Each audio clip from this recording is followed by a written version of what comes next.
21 ғасырда қызды келісімінсіз алып қашатындарды түсінбеймін. Осы орталық Азия елдерінде қыз алып қашқандарға арнайы жаза бар дейді ғой, рас па?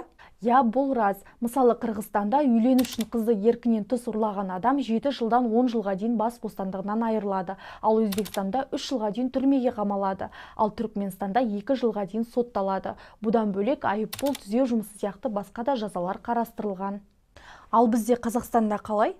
Қазақстанның қылмыстық кодексінде қыз алып қашқандарға қатысты арнайы заңнама жоқ. Дегенмен бұл 125 бап адам ұрлау ісі бойынша қарастырылады. Дегенмен мынадай нәрсе бар. Егер ұрлаған адам қызды еркімен босатса және әрекетінде басқа да қылмыстық құрам болмаса, ол жауапкершіліктен құтылуы мүмкін. Сол себепті жақында адам құқықтары жөніндегі уәкіл Артур Ластаев біздің заңнамаға өзгеріс керек екенін айтты. Оның айтуынша, қыз алып қашқандарды жазалайтын арнайы тармақ қосу керек. Оған қоса, олар қызды босатса да жауапкершіліктен құтылмауы керек.